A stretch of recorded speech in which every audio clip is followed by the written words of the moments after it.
이 시간 성경 공독하실 때 잠언서 15장 1절에서 4절까지 말씀입니다. 제가 봉독해 드리겠습니다. 다 같이 기립하셔서 하나님의 말씀을 봉독하시겠습니다. 유순한 대답은 분노를 쉬게 하여도 과격한 말은 노를 격동하느니라. 지혜 있는 자의 혀는 지식을 선히 베풀고 미련한 자의 입은 미련한 것을 쏟느니라. 여호와의 눈은 어디서든지 악인과 선인을 감찰하시느니라. 올량한 혀는 고생명나무라도 배려한 혀는 마음을 상하게 하느니라. 아멘.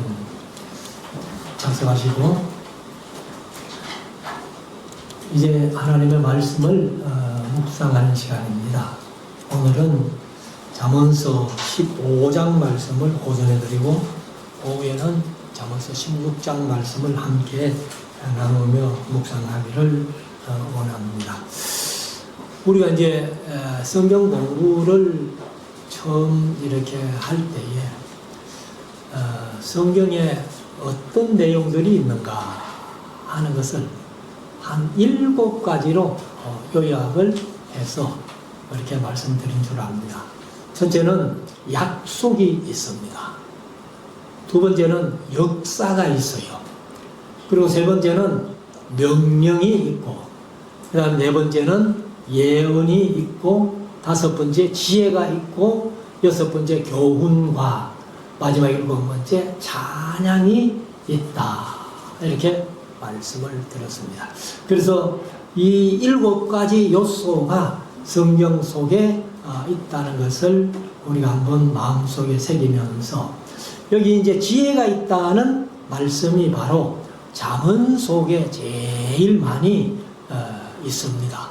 사실 이제 뭐 성경 66권에 하나님의 지혜가 없는 곳이 없지만은 특별히 이제 이 시가서를 다른 말로는 지혜서라고도 하는데 잠언서에 특별히 지혜가 많이 있다 하는 것을 우리가 알고 있습니다. 그래서 우리가 이 세상 살아가면서 사실 이제 이 잠언서 속에 여러 가지 지혜를 통해 가지고 잠언서의 목적대로 지혜롭게, 의롭게, 공평하게, 정직하게 세상 살아갈 수 있도록 교훈해 주신 말씀이 바로 잠언서를 비롯한 시가서 그리고 성경 66권이 될 줄로 압니다. 우리가 이제 이 세상 살아가면서 사실 시가서에는 많은 150여나 되는 시가 있지만은 유대인들은 제2성전 시대에 바로 시가서 시편이 성전의 찬송가였어요. 그래서 제가 가끔 설교 시간에 말씀드렸습니다만 우리가 부르는 찬송 속에서는 보면은 시편을 그대로 옮겨는 찬송은 몇 곡 안 됩니다.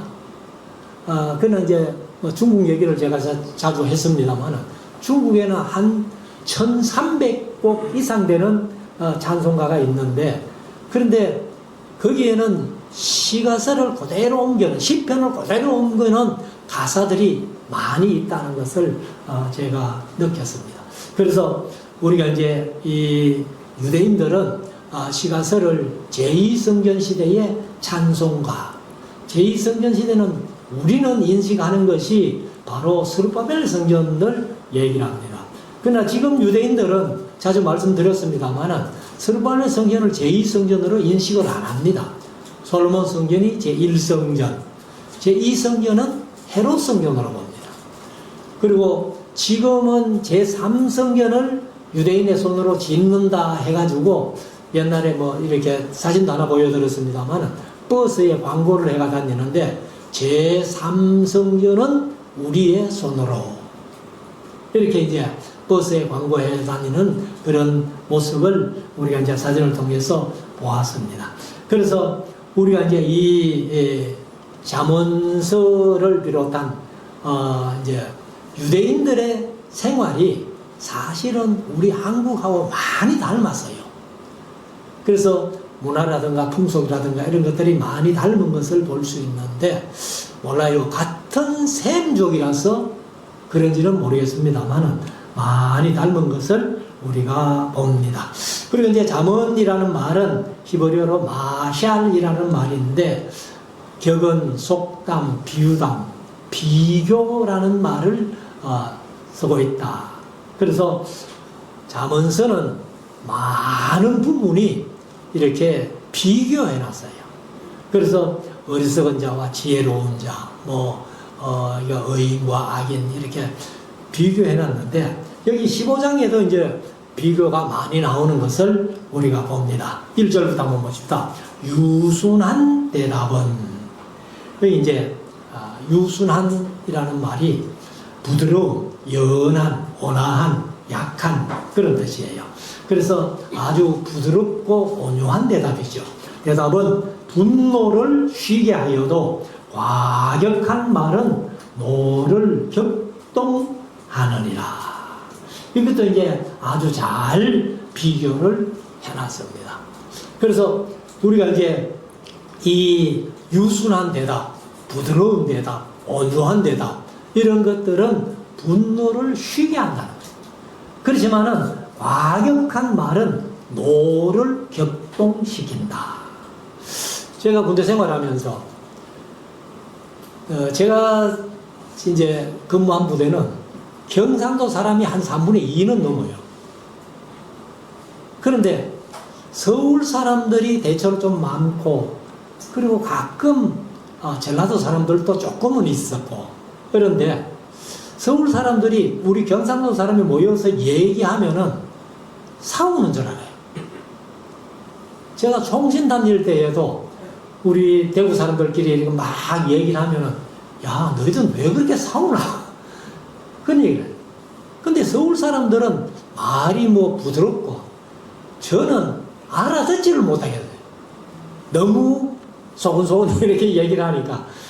그래서 우리 경상도 사람들이 좀 이렇게 말이 이제 거친 것을 이렇게 느낄 수 있는데 아무튼 여기 1절에서 유순한 대답은 분노를 쉬게 하여도 과격한 말은 노를 격동하느니라 라고 말씀을 합니다. 2절 지혜 있는 자의 혀는 지식을 선히 베풀고 미련한 자의 입은 미련한 것을 쏟느니라.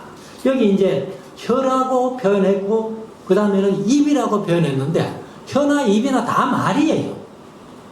근데 유대인들이 이 언어 습관이 같은 말을 반복해서 쓰는 것을 될 수 있으면 피합니다.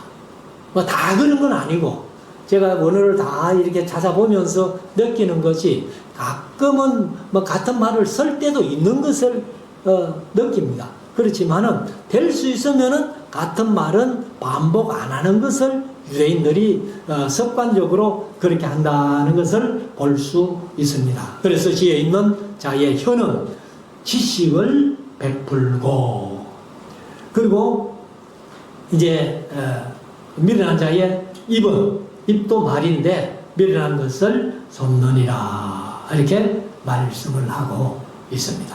그래서 우리가 항상 이 말이 오고 가는 그 속에는 어떤 의미가 담겨 있고 때로는 이제 진리가 담겨 있고 하니까 말이 얼마나 중요하다는 것을 우리가 느낄 수가 있습니다.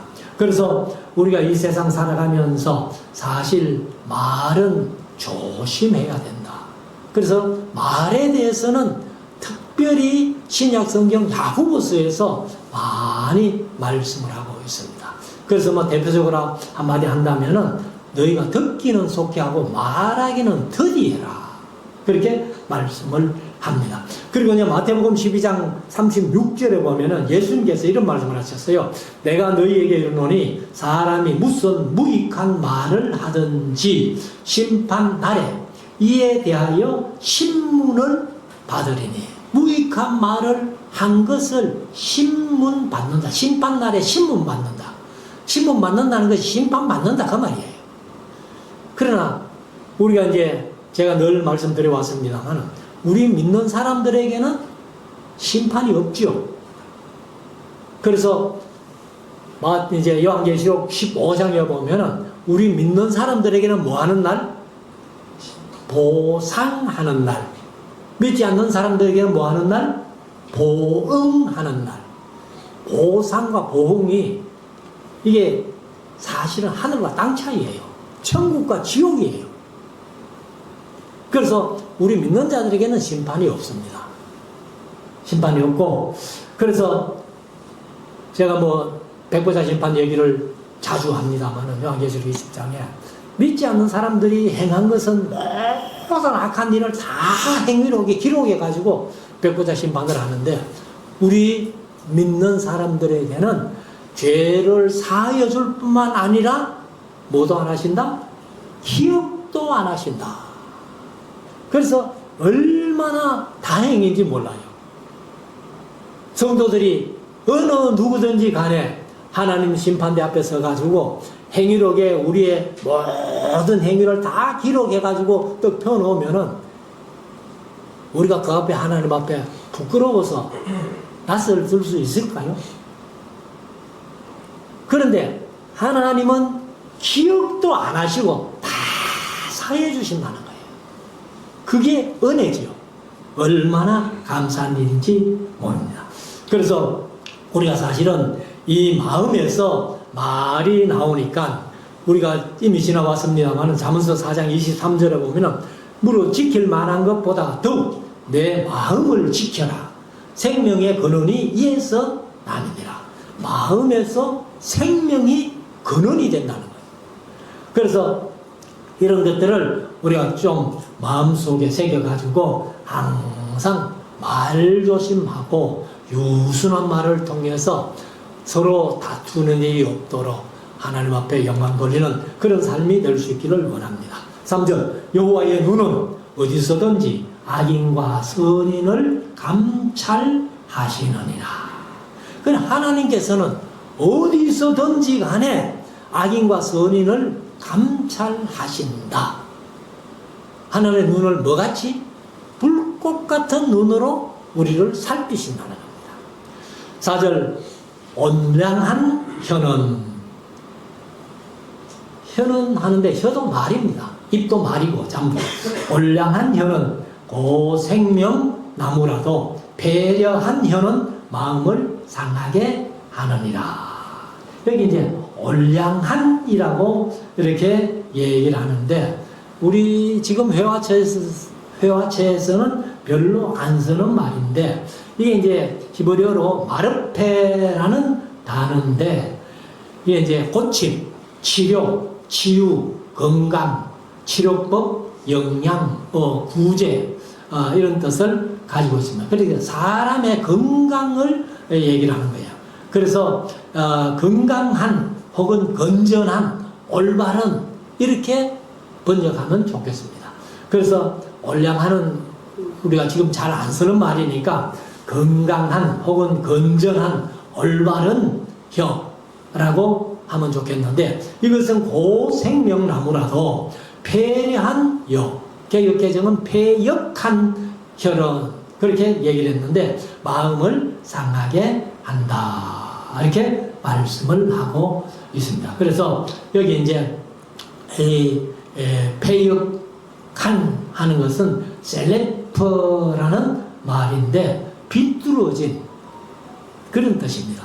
그러니까 비뚤어진 혀, 비뚤어진 말, 우리 경상도 말로 삐딱한 말은 아니라는 거죠. 그래서 이제 마음을 상하게 한다는 겁니다. 5절 아비의 훈계를 없인 여기는 자는 미련한 자요 경계를 받는 자는 슬기를 얻을 자니라. 그래서 우리가 여기 아비라고 하는 것은 꼭 이 육신의 아버지 일촌 관계가 아닙니다. 이것은 이제 나이, 이제 물론 아버라는 말이 아버지라는 뜻도 있어요. 뜻이 제일 중요한 뜻이죠. 그런데 여기에는 이제 나이 많은 그런 뜻도 있습니다.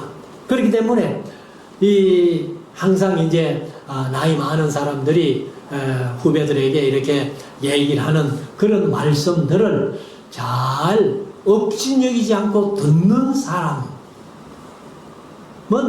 슬기로운 사람이 되지만은 그 훈계를 업신여기는 자는 미련한 자다. 그리고 경계를 받는 자. 그러니까 경계라는 것은 이제 비난, 견책, 힐책, 교정, 징계 이런 뜻을 가지고 있는데 이렇게 이제 교훈을 이렇게 얘기할 때 그것을 듣는 사람들은 설기를 얻는다. 이렇게 말씀을 하거든요. 여기 이제 설기하는 것은 이 영리한 그런 생활을 할 수 있다. 이렇게 말씀을 하고 있습니다.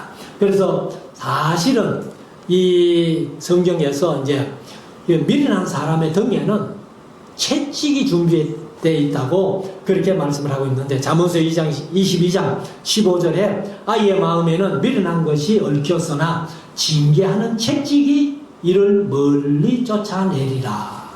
그리고 잠언서 26장 3절에는 말에게는 채찍이요 나귀에게는 자갈이요 미련한 자의 등에는 막대기니라. 미련한 자의 등에는 막대기를 때려서라도 그 미련을 없애야 된다 하는 것을 말씀을 합니다. 자, 6절. 의인의 집에는 많은 보물이 있어도 악인의 소득은 고통이 되느니라. 의인의 집에는 많은 보물이 될 수 있을 정도로 쌓이는 것이 이제 이렇게 좋은 것, 이런 것이 있지만은 악인의 소득은 나중에 되게 고통이 되고 만다는 것을 여기서 말씀을 해주고 있습니다. 7절. 지혜로운 자의 입술은 지식을 전파하여도 미련한 자의 마음은 정함이 없느니라. 정함이 없다. 그렇게 말씀을 합니다. 우리가 참 지식이라도 영문불변의 진리가 담긴 지식을 전파하는 사람이 지혜로운 사람. 그렇다면은 영문불변의 진리가 담긴 것이 성경이 제일 많잖아요. 그래서 성경을 가지고 가르치고 전하는 자가 지혜로운 사람이다. 그리고 세상 책에도 뭐 가끔 우리가 육신적으로 지혜를 얻을 수 있는 책이 많기 때문에 그런 사람은 정함이 없다는 겁니다. 그래서 이 어리석은 자들은, 미련한 자들은 한 군데 마음을 이렇게 붙이지 못하니까 어리석게 됐다 하는 것을 말씀합니다. 8절. 악인의 제사는 여호와께서 미워하셔도 정직한 자의 기도는 그가 기뻐하시니라. 여기 악인의 제사 할 때 이 제사가 성경에 누구의 제사예요? 바로 창세기 4장에 나오는 가인의 제사입니다. 그래서 가인과 아벨이 같이 제사를 해서요. 그래서 가인은 농사 짓는 사람이니까 곡식을 가지고 제사를 했고 아벨은 양치는 자이니까 양을 가지고 제사했어요. 그런데 우리가 가끔 뭐 많은 목사님들이 가인의 제사를 하나님이 왜 안 받으셨느냐라고 할 때에 피가 없는 제사다 이렇게 많이 표현했어요. 그런데 곡식으로 들은 제사 레위기 2장에 보면은 소제, 그래서 레위기 1장부터 5장까지가 5대 제사예요. 번제, 소제, 화목제, 속죄제, 석권제. 그런데 2장이 소제, 곡식으로 드리는 제사예요. 그것도 소제가 사실은 상번제입니다. 매일 드리는 제사예요. 아침에는 번제, 저녁에는 소제, 곡식으로. 그런데 이제 이 악인의 제사라고 그렇게 표현했는데 바로 가인의 제사. 그래서 사실은 하나님이 가인의 제사를 왜 안 받으셨느냐? 가인과 그 제물은 연락하지 않으시고 아벨과 그 제물은 연락하셨다. 그러면 제물이 우선이요? 사람이 우선이요? 사람이 우선이라는 거예요. 그러니까 사람이 우선이기 때문에 가인은 악을 저질렀기 때문에 악인의 제사는 안 받으셨다. 그렇게 보는 겁니다. 그래서 우리가 사실 이런 것들을 보면은 사실 우리가 예배하는 것도 이 자리에 나와서 예배하는 그냥 이 예배만 잘 드리면 되지. 아니에요. 여세 동안 사는 동안에 우리가 악을 행하지 않고 의롭게 살려고 선하게 살려고 애를 쓰는 가운데 그렇게 살다가 이 자리에 와서 예배하면 하나님이 기쁘게 예배를 받으시지만은 그러나 우리가 세상 내 멋대로 살다가 하루 주일날 와서 예배 드린다고 그 예배를 하나님이 받으시는 것 아니에요. 그래서 여기 이제 다시 한번 악인의 제사는 여호와께서 미워하셔도 정직한 자의 기도는 그가 기뻐하시느니라. 9절 악인의 길은 여호와께서 미워하셔도 의를 따라가는 자는 그가 사랑하시느니라. 그것도 뭐 비교해서 잘 말씀을 해놨죠. 10절 도를 배반하는 자는 여기 이제 사실 예수님이 재림하시기 전에 제일 먼저 나타나는 징조가 뭐예요? 데살로니가후서 2장에 보면은 바로 배도 말씀을 떠난다는 거예요. 근데 지금 교회들이요 말씀은 관심 없어요. 제가 필리핀이나 네팔이나 여러 몇 나라를 다니면서 강의를 가보면은 거기도 선교사님들이 말씀을 가르치는 선교를 한 것은 별로 없습니다. 전부 그냥 찬양으로 예배를 다 하는 것 같아요. 그걸 잘못된 거예요. 그냥 그들에게 말씀을 창세기부터 요한계시록까지 차근차근 가르쳐 주니까 지금 필리핀 같은 데는 얼마나 좋아하는지 몰라요. 박재영 선교사가 저하고 친구입니다만은 벌써 은퇴를 했어요. 선교사. 그래서 GMS에 이제 모두 소속이 되어 있다가 GMS에서는 모든 것이 끊겼습니다. 은퇴를 했기 때문에. 그런데도 한국 못 나오는 거예요. 그래 왜 못 나오느냐? 그 사람들이 붙들고 목사님 가시면 안 됩니다. 우리를 끝까지 가르쳐 주십시오. 그래서 요번에 토부 성경 강좌 이제 한 것을 9월 달에 수료식 하기로 그렇게 했는데 요번에는 아마 매반에서 수료할 사람들이 한 60명 내지 70명은 될 거다. 그리고 네팔도 이제 사실 어제 아양교회 사모님이 네팔 들어갔어요. 그래서 또 네팔도 이제 두 번째 강의를 하는데 그 사람들도 말씀을 듣더니만 얼마나 좋아하는지. 그래서 사실은 이제 마지막 날에 배도하는 것이 사실은 제일 예수님 재림 전에 먼저 되어지는 일인데 사실은 이제 우리가 이 세상을 살아가면서 오늘 10절에 있는 말씀대로 도를 배반하는 자, 예수님 재림 전에 가장 먼저 보여지는 징조가 말씀을 교회마다 떠난다. 사람들이 말씀을 떠나는 거예요. 그래서 가끔 제가 이제 들은 얘기입니다만은 강의를 이렇게 하면서 말씀을 강조하니까 어떤 목사님들 말씀이면 다가 그런 얘기를 하는 거예요. 교회가 말씀 빼면 뭐 있어요? 물론 찬양도 할 수 있고 기도할 수 있는데 그래서 우리 기독교의 예배의 중심이 설교가 왜 제일 길까요? 바로 말씀 중심이기 때문에 그렇습니다. 그래서 도를 배반하는 자는 엄한 징계를 받을 것이요. 엄한 징계.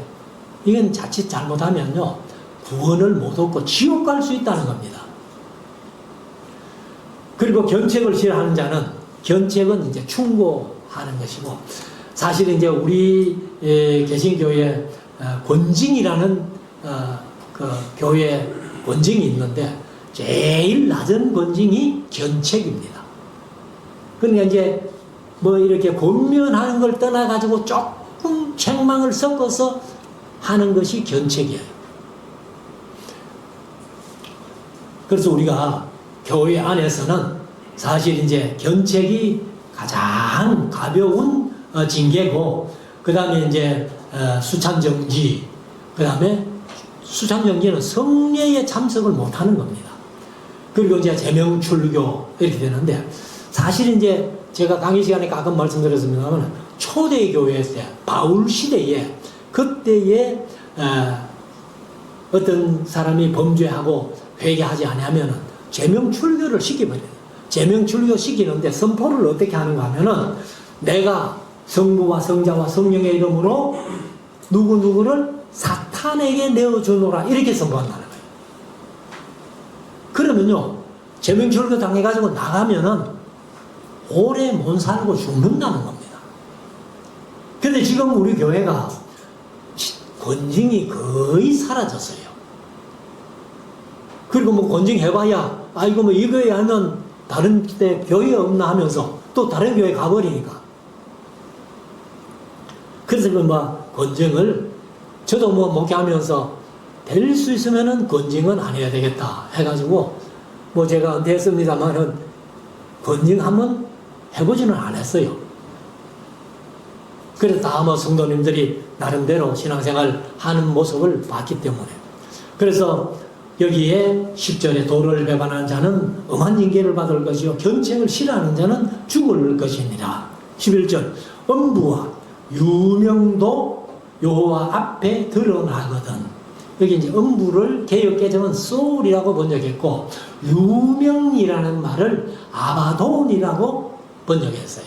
여기 이제 아바돈은 히브리어 그대로 얘기한 겁니다.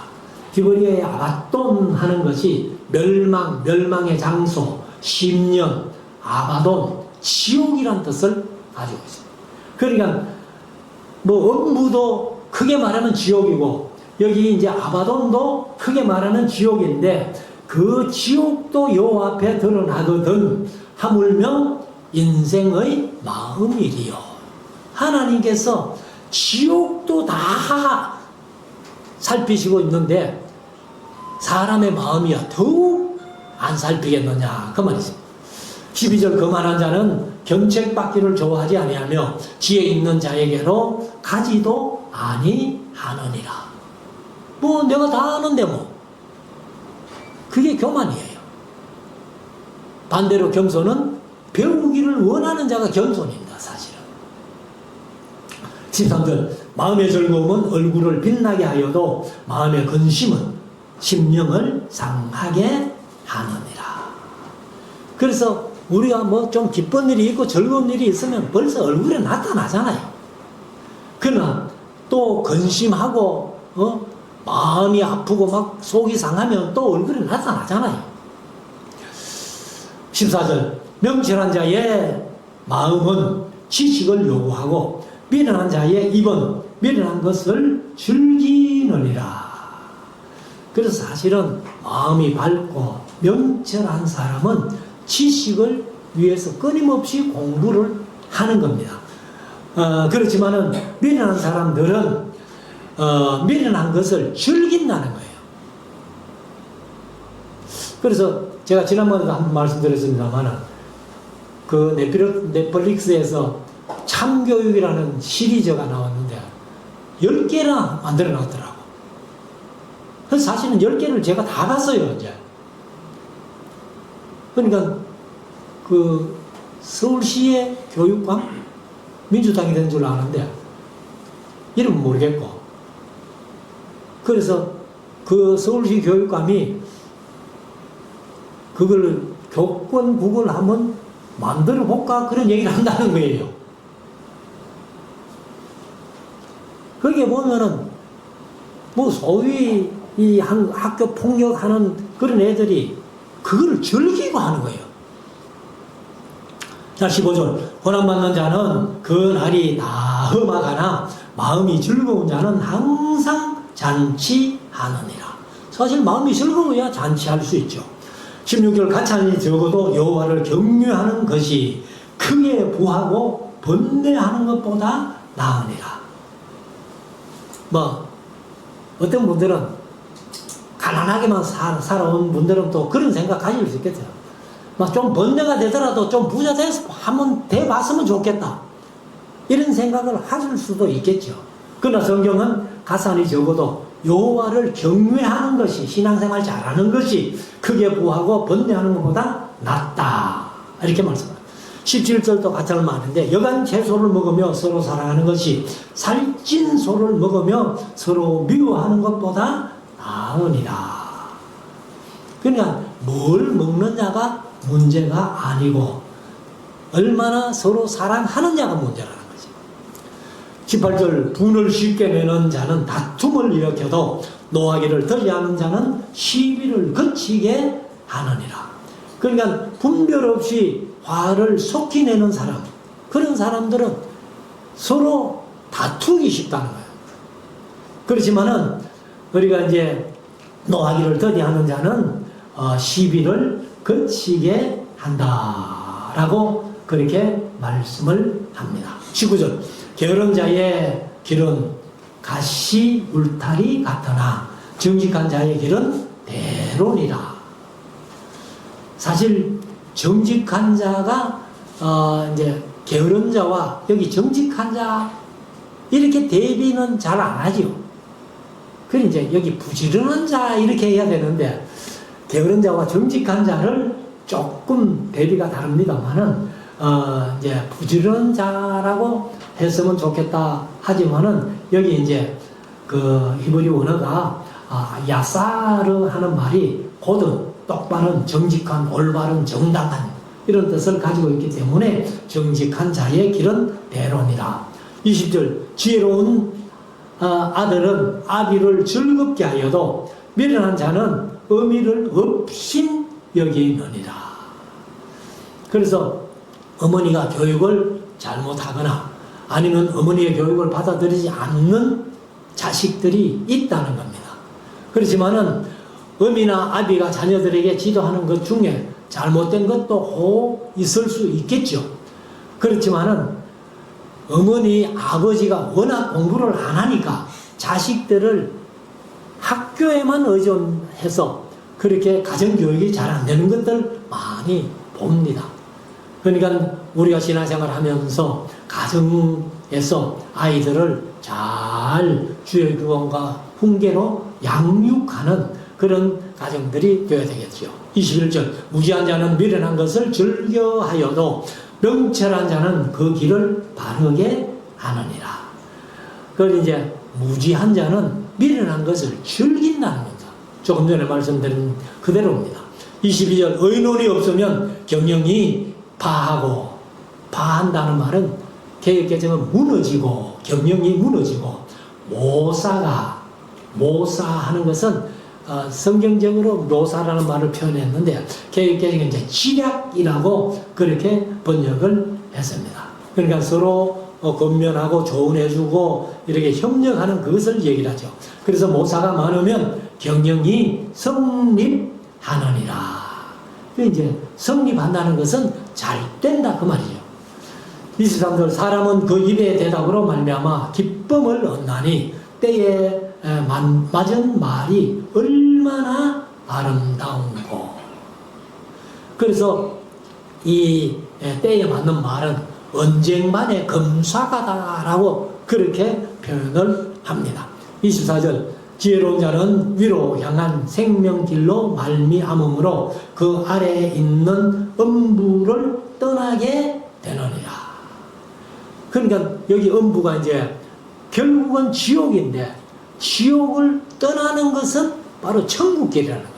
그래서 지혜로운 자. 그래서 잠언서에서 지혜를 얘기를 할 때에 여호와를 경외하는 것이 지혜의 근본이니까 여호와를 잘 경외해 갈 때는 생명의 길로 말미암음으로 그 아래에 있는 음부를 떠나게 된다. 지옥에서 벗어나는 길은 바로 하나님을 경외하고 지혜로운 자가 되는 것이다 라고 말씀을 합니다. 자, 25절. 여호와는 교만한 자의 집을 허시며 과부의 지게를 정하시느니라. 그 교만한 자의 집은 하나님께서 허물어 버린다는 거예요. 그는 이제 과부의 지게를 정하시는데, 지게가 뭐냐면 경계선을 얘기합니다. 경계선인데 보통 뭐 바둑이나 논둑을 해가 했는데, 제가 어릴 때 이렇게 볼 때 논이 이웃집 논하고 병병하니까 논둑이 없더라고. 논둑이 없고 그냥 저쪽에 말뚝 하나 받고 이쪽에 말뚝 하나 받고 새끼로 이렇게 경계를 해놓은 거예요. 근데 이제 못된 사람은요, 그 새끼 줄을 살짝 옮기는 거예요. 그런 사람도 있더라고. 그러니까 하나님께서는 과부, 가난하고 불쌍한 대표자의 명칭이 과부와 고아인데 그 지게를 정해 주신다는 겁니다. 26절. 악한 꾀는 여호와의 미워하시는 자라도 선한 말은 정결하니라. 그래서 사실은 악한 꾀는 여호와의 미워하시는 것이라도 선한 말은 정결하다고 그렇게 말씀을 하죠. 27절. 이익을 탐하는 자, 이익을 하는 것은 이익입니다. 이익을 탐하는 자는 자기 집을 해롭게 하나 뇌물을 싫어하는 자는 사느니라. 그래서 우리가 이익을 쫓아가다 보면은 뇌물을 받게 되고, 뇌물을 받다가 뭐 안 걸리면 몰라도 또 걸려가지고 재판받고 이렇게 감옥 가는 그런 경우가 얼마나 많습니다. 그렇지만은 그 뇌물을 싫어하는 사람은 바로 산다고 그렇게 표현합니다. 28절. 의인의 마음은 대답할 말을 깊이 생각하여도 악인의 입은 악을 쏟느니라. 그러니까 상대방이 뭐라고 했을 때에 의인들은 내가 어떻게 말을 해야 저 사람의 마음이 편해질고 좋아질고 그렇게 생각을 하지만은, 악인들은 그냥 악을 쏟아내는 거예요. 지 생각대로 욕을 하면서 막 이렇게 하는 경우가 많다는 겁니다. 자, 29절. 여호와는 악인을 멀리 하시고 의인의 기도를 들으시느니라. 그래서 우리가 사실은 악한 사람은 뭐 철야기도 40일 금식기도 해도 헛방입니다. 하나님 안 들으셔요. 그래서 그 사람은 자기의 악한 것부터 고쳐야 됩니다. 그리고 의롭게 되면은 의인의 기도는 들으신다. 30절. 눈이 밝은 것은 마음을 기쁘게 하고 좋은 기별은 뼈를 윤택하게 하느니라. 뼈를 윤택하게 한다는 말이 자주 나오죠. 또 반대로 뼈를 상하게 한다, 이런 말도 잠언서에 자주 나왔잖아요. 그러니까 우리가 사실은 이 뼈를 윤택하게 한다는 말은 건강해진다 그 말이에요. 그러니까 마음이 즐겁고 기뻐야 되는 거예요. 왜 악한 생각, 미련한 생각 그것 가지고는 안 된다 하는 것을 얘기를 합니다. 31절. 생명의 경계를 듣는 귀는 지혜로운 자 가운데 있느니라. 생명의 경계. 이게 이제 견책, 힐책, 비난, 뭐 교정, 징계 이렇게 하는데, 사실은 이제 이 경계나 견책 조금 가볍게 이렇게 충고하는 걸 얘기를 합니다. 그것을 이제 듣는 귀는 지혜로운 자 가운데 있다. 32절. 훈계를 싫어하는 자는 자기의 영혼을 경히 여깁니다. 가볍게 여긴다는 거예요. 가볍게 여길 뿐만 아니라 자기의 영혼을 멸시한다는 뜻도 있습니다. 그러니까 훈계받기를 싫어하는 사람은 자기 영혼을 멸시하고 가볍게 여긴다는 거예요. 그러나 경책을 달게 받는 자, 가벼운 충고를 달게 받는 자는 지식을 얻게 된다. 이렇게 말씀을 하고 있습니다. 자, 마지막 33절. 여호와를 경외하는 것은 지혜의 훈계라. 여호와를 경외하는 것이 지혜의 훈계라. 그것도 지혜의 근본이다. 이렇게도 말씀을 하는데, 겸손은 존귀의 앞잡이니라. 그래서 사실 이제 하나님께서 마지막 때에 스바냐서에 보면은, 스바냐라는 이름의 뜻이 여호와는 숨겨주신다. 그러면 스바냐서 2장 1절에서 3절까지에 보면은 어떤 자를 숨겨주세요? 바로 겸손한 자를 숨겨주신다. 이렇게 말씀을 합니다. 스바냐서 2장 3절에 보면은 여호와의 규례를 지키는 세상의 모든 겸손한 자들아, 너희는 여호와를 찾으며 공의와 겸손을 구하라. 너희가 혹시 여호와의 분노의 날에 숨김을 얻으리라. 하나님께서 분노의 날에, 스바냐서는 예루살렘을 바벨론을 통해서 멸망시킬 때에 숨겨주신다는 것이고, 마지막 때에는 바로 요한계시록 11장 마지막 나팔을 불게 될 때에 이제 죽은 성도들이, 창세부터 죽은 성도들이 다 먼저 1차 부활하잖아요. 그리고 그때까지 살아남은 자들은 호련히 변화를 받죠. 그것도 뭐 거의 동시 사건이라고 봅니다만은, 바울이 쓴 데살로니가전서 4장에 보면은 죽은 자들이 먼저 일어나고, 이런 말씀 때문에 거의 동시 사건이지만은 부활이 먼저고 이제 변화가 두 번째인데, 그래가지고 하나님께서 어디로 숨겨주세요? 성도들은 불이 섞인 유리바다 가로 숨겨놓고 땅에 있는 사람들에게 요한계시록 16장 7 대접을 쏟는 하나님의 진노의 대접. 그래서 여기에 이제 겸손은 존귀의 앞잡이다, 이렇게 표현을 하는 거예요. 그래서 하나님께서 사실 이제 시편 116편에 보면 하나님께서는 성도의 죽음도 귀하게 보신다는 거예요. 그 땅에 있는 성도는 존귀한 자라고 시편에서 말씀을 하고 있습니다. 우리가 이 말씀 마음속에 새겼어 마지막 날 하나님께서 숨겨주시는데 동참할 수 있는 우리 모두가 될 수 있기를 주의 이름으로 축원합니다.